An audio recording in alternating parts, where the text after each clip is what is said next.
नमस्कार मंडळी, मी रुद्र तुमचं स्वागत करतो आपल्या नवीन एका व्लॉगमध्ये। आपण सध्या आहोत बोरिवली नॅशनल पार्कच्या इथे बाहेरच्या साईडला आहोत। तर आता आपण तिकीट घेऊया आणि आतमध्ये एंट्री करूयात आणि बघूया आतून कसं दिसतंय बोरिवली नॅशनल पार्क। हे नवीन एंट्री गेटचं काम चालू आहे सध्या, इथे पूर्ण कंस्ट्रक्शन चाललंय। पुढच्या साईडला इथे आपलं तिकीट काउंटर आहे लेफ्ट साईडला, तिथून आपण तिकीट घेणार आहोत। एक द्या ना, किती तिकीट आहे? एक ना हां 103 एकाचं 103 रुपये। हो हो एक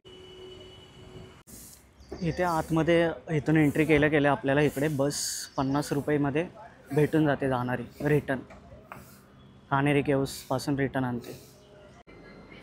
तर अशा प्रकारे आपण 50 रुपयाची तिकीट घेतले आणि बसमध्ये बसले। ही बस आपल्याला इथून कानेरी केव्सपर्यंत नेऊन पोचवणार आणि तिथून आपण कानेरी केव्स फिरून झाल्याच्या नंतर ना ही बस कंटिन्यू येत जात असते। तर बस तुम्ही लास्ट बस 5:30 पर्यंत असते, तर 5:30 वाजेपर्यंत तुम्ही कधी बसने रिटर्न येऊ शकता इथपर्यंत। माझी फर्स्ट टाईम असल्यामुळे मला माहिती नाही, पण इथून आहे ना आतल्या साईडला आहे ना बसेस आहेत, त्या पण आहे ना कानेरी केव्समध्ये सोडतात। ह्या बसचं कसं प्राईस आहे ना 50 रुपये आहे, ही पण सोडते, पण ती स्वस्तामध्ये काउंट होऊन जाईल। मला माहिती नव्हतं म्हणून मी आता ही बस केलं 50 रुपये।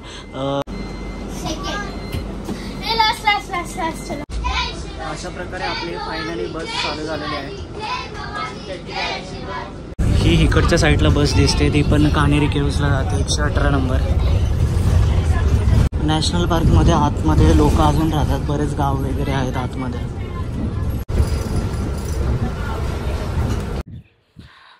अशा प्रकारे आपल्याला बसने इथे आणून सोडलेलं आहे। तर इथे आहे ना बरेच असे स्टॉल वगैरे लागलेले आहेत। तर इथे स्टॉलवरती तुम्हाला काय खायचं असेल तर खाऊ शकता।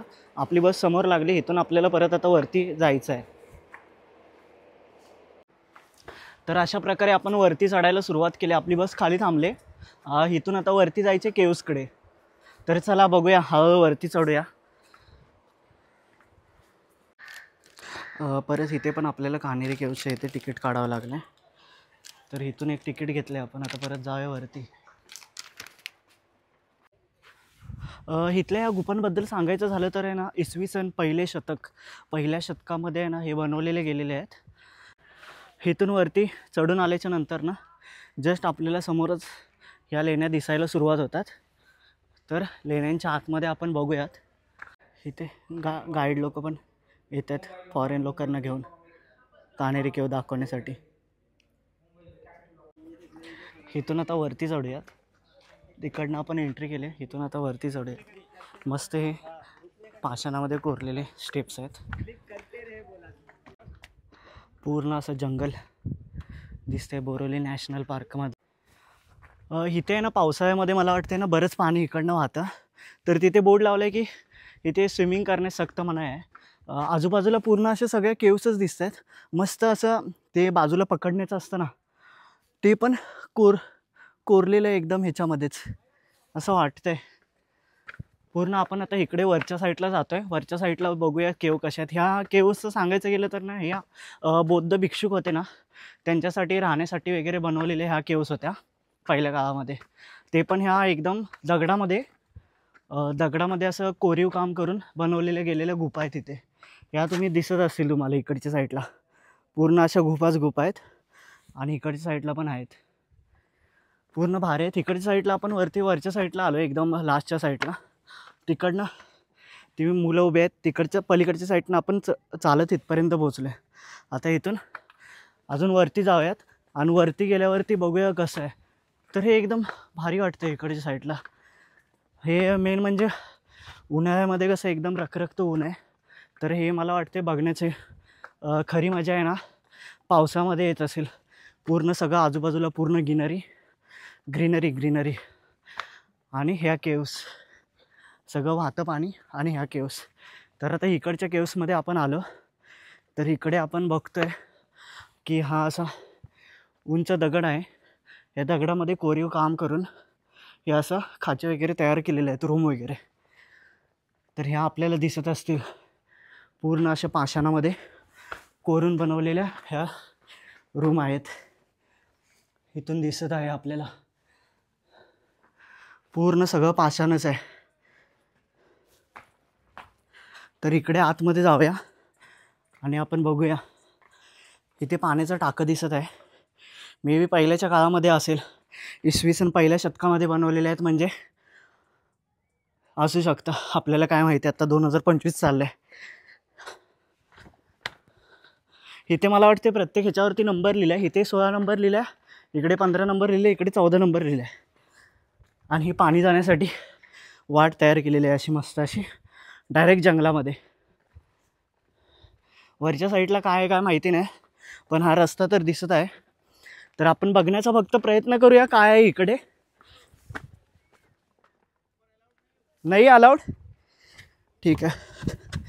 ऊपर अलाउड नाही म्हणतात. तर इथेच आपण, तिथे एक त्यांनी सिक्युरिटी गार्ड बसवला आहे वरच्या साईडला, लक्ष देण्यासाठी मुलांवरती काय करतायत. तर ही आहे 14 नंबरची गुफा. 14 नंबरच्या बाजूलाच लागून आतमध्ये पूर्ण गुफाच गुफा दिसते भेंडी. कान्हेरी केव्स म्हणजे फुल डेंजर वाटते रे. अरे भेंडी कसलं वाटते ना. कसं ना पहिल्या काळामध्ये शिन्ने हातोडे पण नसतील, मला वाटते वेगळीच टेक्नॉलॉजी असेल त्यांची. तर पूर्ण असं कोरीव काम केलेलं आहे राहण्यासाठी. असं एवढी जागा पुरत असेल काय माहिती पहिल्या काळात हे काय होतं. पण ह्या गुफा आहेत ना, ह्या बौद्ध भिक्षुकांसाठी राहण्यासाठी केलेल्या होत्या पहिल्या शतकामध्ये. तर आतमध्ये बघूयात आपण. ही आपण आता बघतोय ही 15 नंबरची गुफा. आवाज इथे मी सध्या एका गुफेमध्ये आहे. इथेच मला वाटतंय बौद्ध भिक्षुक राहिले असतील, झोपले असतील, खाल्लं असेल जेवण, ही मे बी इकडेच बनवलं असेल. पण भिंतीच्या आकाराचं हे बनवलं आहे. आणि इथे मला वाटते दरवाजा वगैरे असेल पहिल्या काळात. आणि ही खिडकी पण बनवली, किती सुंदर टेक्नॉलॉजी असेल पहिली. खिडकीला पण प्रॉपर असं हे केलेले आहेत हवा येण्यासाठी. आणि हे आत्ता मला वाटते तुटलं असेल हे खालच्या साईडचं. आणि पावसामध्ये किती इथे ना फुल असं गार वाटत असेल. इथे एक खिडकी दिली, आतल्या साईडला पूर्ण असं घरा टाईपमध्ये आहे. पूर्ण एकदम इथे कोणच नाही, पूर्ण अंधारच. जस्ट गुफेच्या बाहेर आल्यावरती इथे असं मला वाटते बसण्यासाठी बनवलेलं असेल. हे 2 खाचे कशासाठी दिलेत काय माहिती, मला माहिती नाही. तुम्हाला दिसत आहेत की नाही. या पाण्यामध्ये मासे आहेत, पाण्याची टाकीच आहे ही, पण ह्याच्यामध्ये मासे पण फिरत आहेत. आपण सध्या 17 आणि 15 नंबरच्या गुफेच्या इथे बाजूलाच असे 2-3 पाण्याचे टाके आहेत. हे एक आणि हे एक, इथे एक आहे. तिथे आपण बसलेलो आहोत. तर आपण सध्या बोरिवली नॅशनल पार्कच्या आतमध्ये आहोत. तर हे बोरिवली नॅशनल पार्क हे 104 ते 105 किलोमीटर अंतरामध्ये पसरलेलं आहे. पहिलं याला कृष्णगिरीच म्हणजे काळापाड, कान्हेरी केव्ज ज्या आहेत ना त्याच्या नावावरून याला काळापाड असे संबोधले जात होते. पुढे 1974 साली ह्याचं नाव बदलण्यात आलं व याला बोरिवली नॅशनल पार्क असे संबोधले जाऊ लागले. नंतरनं कालांतराने 1981मध्ये परत याचं नाव बदलण्यात आलं. 1981मध्ये याला संजय गांधी नॅशनल पार्क असे नाव दिलेलं आहे. ते अजूनही नाव तेच चालू आहे. आता 2025पर्यंत तेच नाव चालू आहे. तर ह्या नॅशनल पार्कमध्ये आपल्याला 40 प्रकारचे सस्तन प्राणी पाहायला मिळतात. म्हणजे सस्तन प्राणी म्हणजे की जे प्राणी आपल्या पिलांना त्यांच्या स्तनाद्वारे दूध पाजतात. म्हणजे की वटवाघूळ आलं, हरीण आलं त्याच्यामध्ये, परत त्याच्यामध्ये उंदीर आला, मांजर आलं. अशा प्रकारचे प्राणी म्हणजे जे त्यात आपणही मनुष्य प्राणीही त्या सस्तन प्राण्यांमध्येच मोडतो. आपणही सस्तन प्राणीच आहोत. अशा प्रकारे बरेच असे 40 प्रकारचे सस्तन प्राणी या नॅशनल पार्कमध्ये वावरतात. तसेच 250 विविध रंग आकाराचे पक्षी ह्या पूर्ण 104 किलोमीटरच्या नॅशनल पार्कमध्ये आढळतात. तसेच 38 प्रकारचे सरपटणारे प्राणी या नॅशनल पार्कमध्ये आढळतात. तसेच 8 ते 9 प्रकारचे उभयचर प्राणी या नॅशनल पार्कमध्ये आढळतात. उभयचर प्राणी म्हणजे काय, काही जणांना परत एकदा प्रश्न पडला असेल. तर उभयचर प्राणी म्हणजे की जे प्राणी पाण्यातही राहू शकतात व पाण्याच्या बाहेरही राहू शकतात. अशा प्राण्यांना उभयचर प्राणी म्हणतात. जसे की आपला बेडूक आला, साप आला, अशा प्रकारचे प्राणी या नॅशनल पार्कमध्ये वावरतात. तर आपण सध्या इथे कान्हेरी केव्जच्या इथे बाहेरच्या साईडला असं बसलेलो आहोत. असं मस्त असं वातावरण आहे, दुपारची वेळ झालेली आहे आणि पूर्ण असं शांत असं वातावरण आहे इकडे. आपण सध्या आहोत लेण्यांच्या इथे. ह्या ज्या कान्हेरी लेण्या आहेत ना, ह्या लेण्या इसवी सन पहिले शतक पूर्व या पहिल्या शतकाच्या दरम्यान बनवल्या गेलेल्या आहेत. या लेण्या काळाकुट्ट पाषाणाला कोरून त्याच्यामध्ये बनवल्या गेलेल्या आहेत. या लेण्यांमधून आपल्याला ना भारताच्या बुद्ध काळातील संस्कृती आणि कलेचे उत्तम असे दर्शन घडते. ह्या लेण्या बनवलेल्या म्हणजे कोणासाठी? जे पहिले बुद्ध भिक्षुक होते ना, त्यांच्या राहणं, उपाहारगृह असे या लेण्यांमध्ये बनवलेले गेले आहेत. तर आपण ते सध्या आता परत एकदा बघूयात. तर आपल्याला इथे दिसत आहे सुंदर असे खिडक्या वगैरे आहेत इकडे आणि इथे असं बनवलेलं आहे काहीतरी. तर अशा प्रकारच्या या सर्व लेण्या आहेत. तर आता पुढच्या साईडला जाऊयात आपण. इथून बघून झालं आहे आपलं. मोठ्या प्रमाणामध्ये गुफा दिसत आहेत. इथे मला वाटतं बरेच असे बौद्ध भिक्षुक राहत असतील, कारण की बऱ्याच ठिकाणी असे पाण्याचे टाके पण आहेत, त्यांचे रूम पण आहेत. पण हे कसं एकदम भारी कोरीव काम केलं आहे.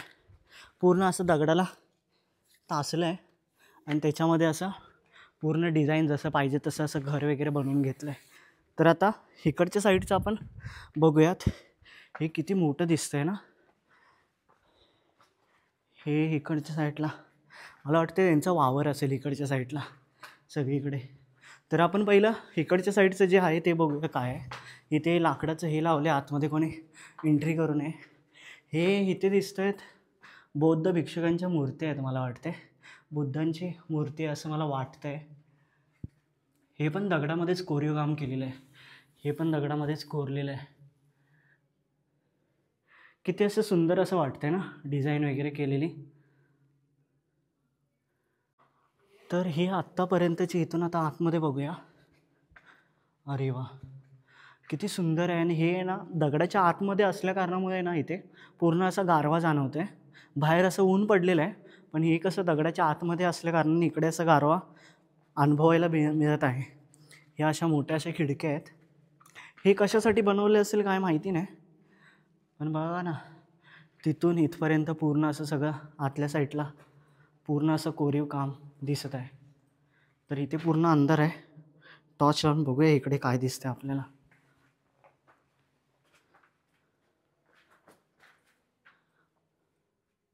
अडगळीची रूम. हे मला वाटते त्यांच्या राहण्याच्याच रूम असतील. ह्या सर्व दिसत आहेत ना, मला वाटतं याच्यामध्ये ते राहत असतील बौद्ध भिक्षुक एवढ्या जागेमध्ये. किती सुंदर असं हे कोरीव काम आहे. परत इथे एक अशी रूम बनवलेली आहे. पूर्ण असं मोकळा पॅसेज आहे. परत इथे एक रूम बनवले. अशा पूर्ण रूम आहेत. अशा लाईनीने सर्व रूमच बनवलेले आहेत.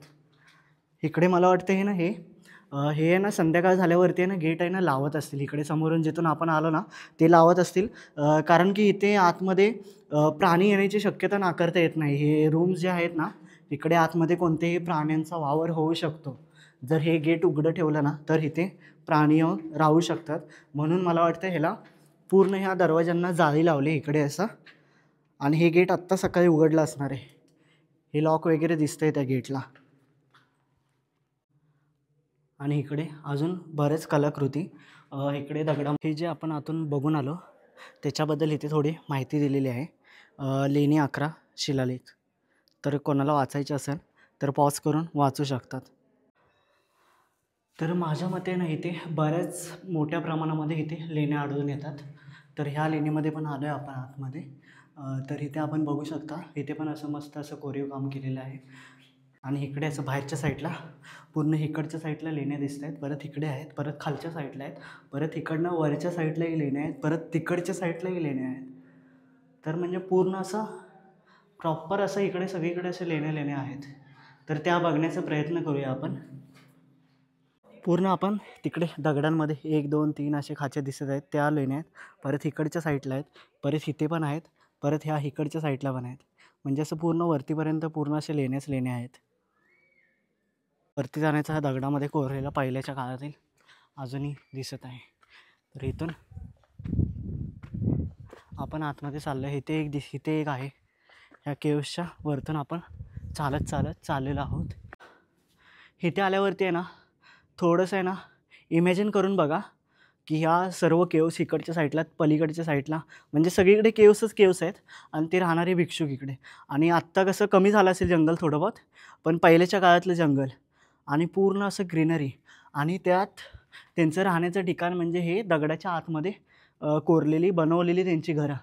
तर किती वातावरण एकदम प्रसन्न असेल ना तेव्हाच्या काळातलं. जरा विचार करून बघितलं तर कसं एकदम भारी वाटतं ना असं विचार केल्यावरती.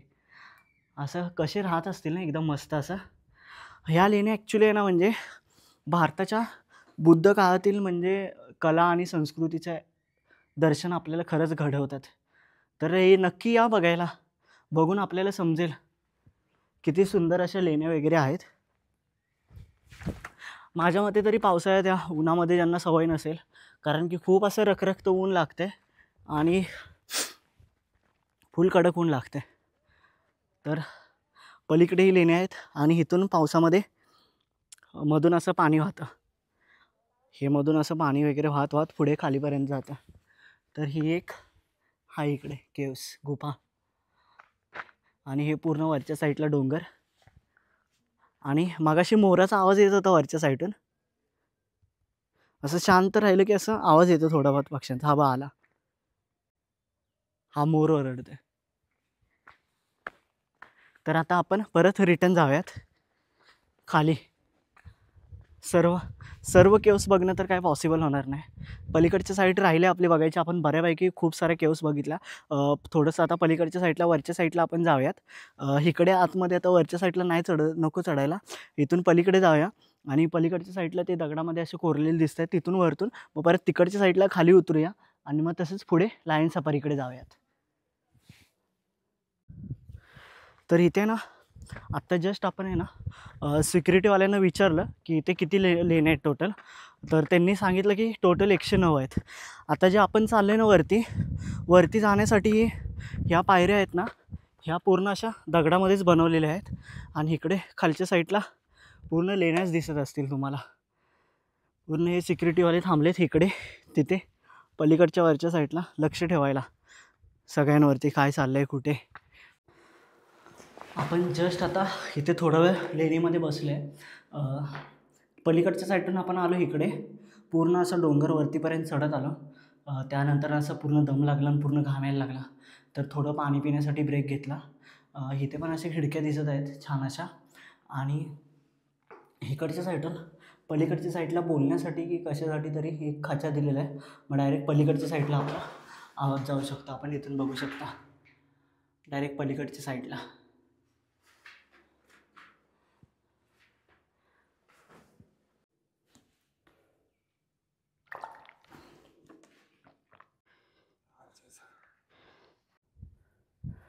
पूर्ण असं टेकडीच्या वरती हे काहीतरी कोरीव काम केलेलं आहे.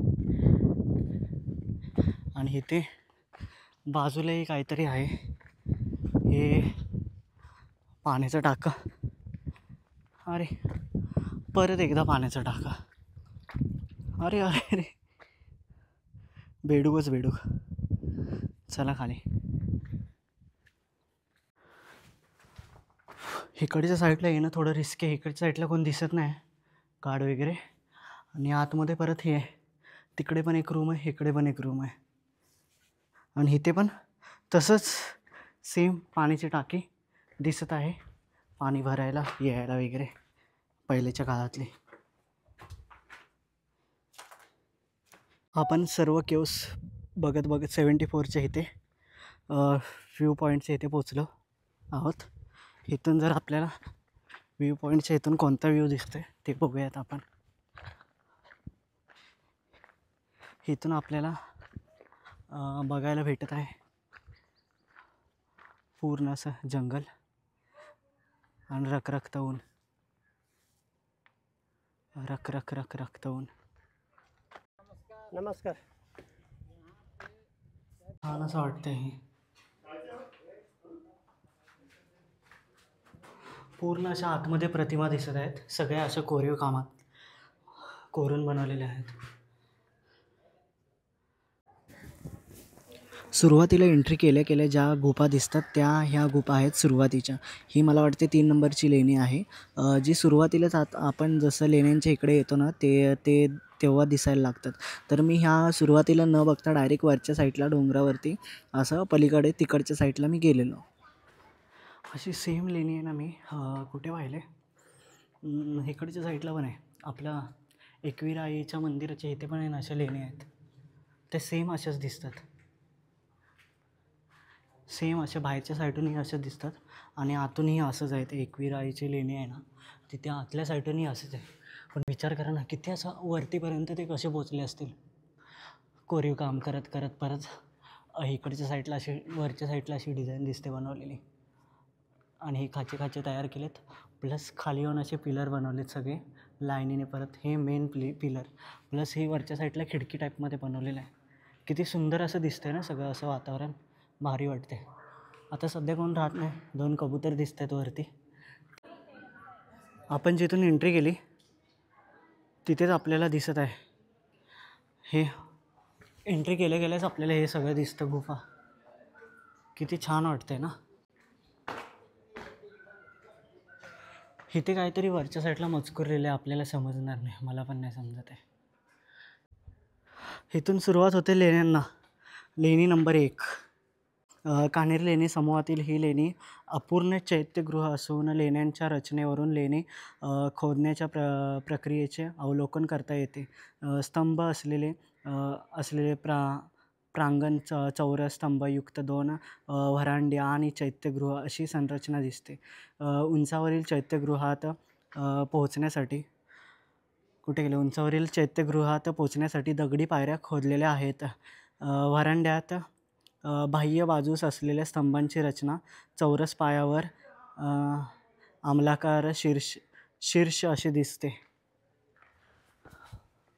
भारी वाटतंय ना. आता गेट लावले तेच प्राण्यांचा धोका, प्राणी येऊन आतमध्ये बसू शकतात.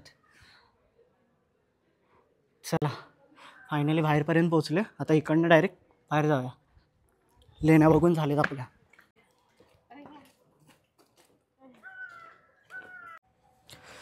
अशा प्रकारे आपले केव्स वगैरे बघून झाले.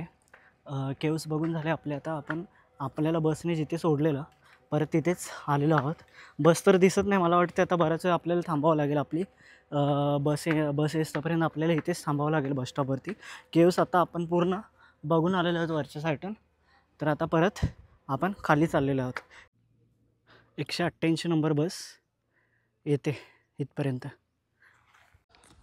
मी जस्ट येईपर्यंत आहे ना इथून बस गेली. मी तिकडे वरच्या साईडला पाणी भरलं तर साधं पाणी होतं. तर मग ते तिकडे पुढच्या साईडला खाली उतरल्यावरती चेक केलं तर तिथे थंड पाणी होतं. ते पाणी भरसपर्यंत ते पाणी भरून मी तिथून चालायला लागलो आणि जस्ट इकडनं बस गेली. आता त्याला आवाज दिला तरी पण त्याचं काही लक्ष नव्हतं. तर गेली. आता ती परत कधीपर्यंत येईल काय सांगू नाही शकत. तोपर्यंत इथे मी हा बसस्टॉपवरती इथे बसलेला आहे. हा इथे बसस्टॉप दिसतोय. हा इथे बसस्टॉप आहे. समोर कान्हेरी केव्सला जाणारे रस्ता आहे पुढच्या साईडला. आणि इकडनं आता बसेस पण येतात आपल्या. नॉर्मल बसेसची तिकीट कमी आहे. जर इकडची तिकीट घेतली तर ही पहिली बस येते त्याची तिकीट कमी आहे, ही गव्हर्नमेंटची आहे. आणि त्याच्या मागे जी आहे ती पण महाराष्ट्र शासनाची आहे आणि त्याची 50 रुपये तिकीट आहे. ही महाराष्ट्र शासनाची जी बस आहे ना त्याची तिकीट 50 रुपये आहे. ह्या 50 रुपयेमध्ये तुम्ही तिथून रिटर्न येऊ शकता, म्हणजे इथे येऊ शकता, परत रिटर्न बाहेर जाऊ शकता 50 रुपयेमध्ये. ही दिवसभर 5:30पर्यंत येणारी बस आहे. आणि पुढची महाराष्ट्र शासनाची आहे ती 188 नंबर आहे. ती मला वाटते 6 ते 7 रुपयेमध्ये आपल्याला इथे केव्सपर्यंत पोचवत असेल. तर अशा प्रकारे आपली बस फायनली आलेली आहे. आत्ता तिकडनं आलेले प्रवासी आता उतरत आहेत इकडे बसमध्ये. तर ते बस आता फिरून रिटर्न येईल तेव्हा आपण त्याच्यामध्ये जाऊन बसूयात. फायनली बस जस्ट बसमधून उतरलो आपण. इथे मस्त असं खाण्याचं स्टॉल लागलं आहे. तुम्हाला काय खायचं असेल तर इथे खाऊ शकता. जस्ट बसमधून आत्ता आपण उतरलो तिकडे आणि आता आपण चाललो आहे सफारीच्या साईडला. तर तिथे सफारी बुकिंग म्हणून दिलं आहे. तर बघूया सफारीची बुकिंग किती रुपये तिकीट आहे बघूया आपण इकडच्या साईडला जाऊन. इथून राईट साईडला इथे बघू शकता 136 रुपीज तिकीट आहे आपले. आता इथे तिकीट काढावे लागेल. थँक्यू. अशा प्रकारे आपण लायन सफारीच्या बसमध्ये बसलोत. एंट्री गेटच्या इथे पोहोचलो. इथून सुरुवात वाघ बघायला.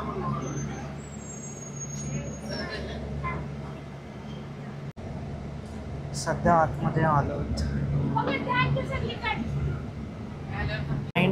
फायनली आपल्याला वाघ दिसतोय तिथे आतमध्ये झोपलेत पिल्ल. छान असा वाघ दिसतो. ही दिसते ती बाजीराव आणि श्रीवल्लीची फॅमिली होती आता जस्ट आपण जी पाहिली.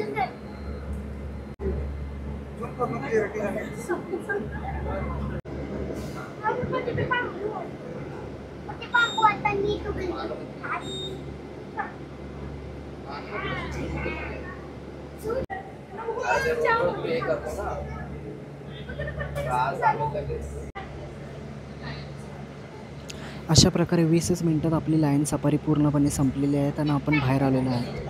ते पण 136 रुपये आपले वेस्ट गेलेले आहेत असं मला तरी वाटतं. सिंह सफारी बंद होती कारण की हे रोडचं काम चाललेलं त्यामुळे सिंह सफारी बंद होती. अशा प्रकारे आपली लायन सफारी झालेली आहे. लायन म्हणजे टायगरच दाखवला. 136 रुपयेमध्ये फक्त टायगर बघून आपण आलेलो आहोत. सगळे आले आता खाली उतरलेत. आता इकडच्या साईडला बघू शकता इकडे पूर्ण असं पाणी वगैरे आहे. सुंदर असा छान असं वातावरण आहे इकडे पाहायला गेलं तर. म्हणजे येऊ शकता एक दिवसाचं प्रॉपर अशी पिकनिक तुमची होऊन जाईल. बिबट्या तर काही दिसला नाही कुठे. टायगरच दिसले ते पण जाळीच्या आतमध्ये होते त्यामुळे ते दिसले. आणि लायन बंद होते कारण की लायनच्या इकडे ना थोडंसं रस्त्याचं काम चाललेलं. तर आता परत जिकडे बसने उतरवलेले कानेरी केव्हमधून येताना तिकडच्याच साईडला आपण पोचलेलो आहोत. तर आता इकडनं परत आपण पुढच्या साईडला जाऊयात. इथे बघतोय तर आता पाणी दिसतंय. बोटिंगचे पण बोट पण लागलेले आहेत तिकडे. आता या ब्रिजवरून आपण पलीकडच्या साईडला जाऊया. हे आहे बोटिंगचं सेक्शन. इथे दोघांच्या बोटिंगसाठी 103 रुपये मोजावे लागतील. अशा प्रकारे इथून बोटिंग चालू करू शकता तुम्ही आलास तर. आणि ह्या आतमध्ये बसण्यासाठी तर बघूया आतमध्ये काय काय. खाण्याचं स्टॉलही दिसतं आहे. वन डे पिकनिकसाठी एकदम सुंदर अशी जागा आहे. अशा प्रकारे इथे तुम्ही आलात तर बोटिंगही करू शकता.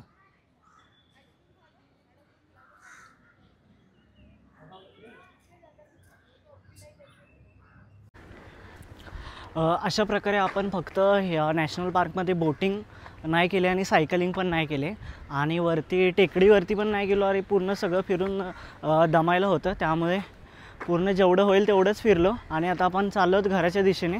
तर व्हिडिओ आवडल्यास लाईक आणि कमेंट करून सांगा कसा आहे आजचा व्हिडिओ. पुढून येते गाडी.